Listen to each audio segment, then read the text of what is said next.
যেহেতু আপনারা আসছেন, মেলা অন্য জায়গায় বসায় তারপরে মেলায় আপনারা আনন্দ করেন। এই ওয়াজ মাহফিল অত্যন্ত গুরুত্বপূর্ণ ওয়াজ মাহফিল।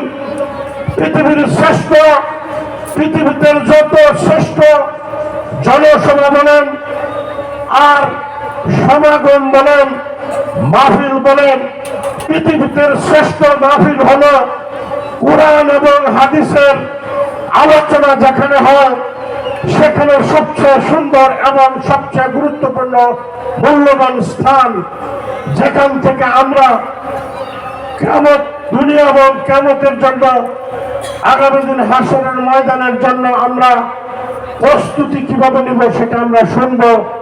শোনার জন্য সেটা আমরা বাড়িতে নিয়ে যাব।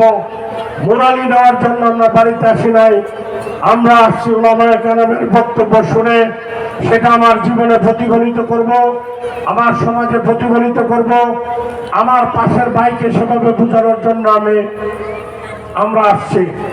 যাই হোক, আমি আমার বক্তব্য দীর্ঘায়িত করবো না।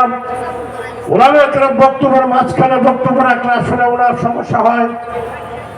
আমি আপনাদেরকে একটু কঠোর ভাষায় বক্তব্য রেখেছি, কিন্তু আমি সব জায়গায় দেখেছি যেখানে আমার মাদ্রাসা মসজিদ ওয়াজ হয়, লোক ওইখানে মুরালির দোকানে সেখানে পাশাপাশি সেখানে যখন একটা জলসা, এখানে গুরুত্বপূর্ণ আল্লাহ ও রাসূলের কথা হচ্ছে, পাশাপাশি সেখানে দেখেন মেলা হচ্ছে। এটা অত্যন্ত দুঃখজনক ঘটনা। আমার কাছে এটা খারাপ মনে হয়েছে বিদায় আমি এটা বলেছি।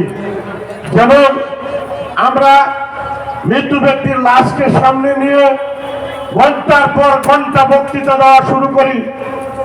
আসলে মৃত্যু ব্যক্তির সামনে নিয়ে ঘন্টার পর ঘন্টা বক্তব্য দিলে মৃত্যু ব্যক্তির কোনো উপকার হচ্ছে না, কোনো লাভ হয় না, বরঞ্চ ক্ষতি হয়। আর আমি এখন ঘন্টার পর ঘন্টা আধা ঘন্টা বক্তৃতা দিলে এখানে মুরব্বীরা যারা কষ্ট করে এসেছেন তারা বিরক্ত বোধ করবেন বিদায় আমি আপনাদের কথা বাড়াবো না।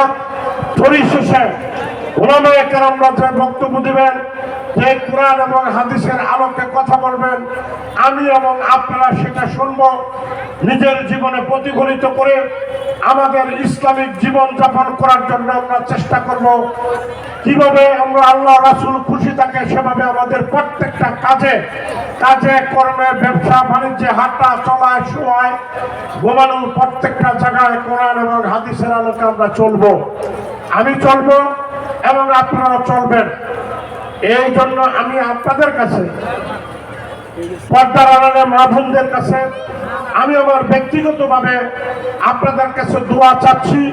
মহান সৃষ্টিকর্তা যেন আমাকে সুস্থ রাখে এবং আমি যেন আপনাদের বিভিন্ন সময়, আমি যেহেতু রাজনীতি করি, আমি আপনাদের সেবা করতে পারি।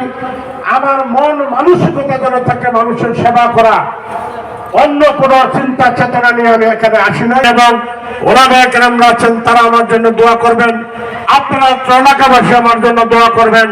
এই কথা বলে যদি আমার কথায় আপনারা কেউ কষ্ট পেয়ে থাকেন, আল্লাহর রাস্তায় আমাকে ক্ষমা করে দিবেন। পরিশেষে আমার জন্য দোয়া।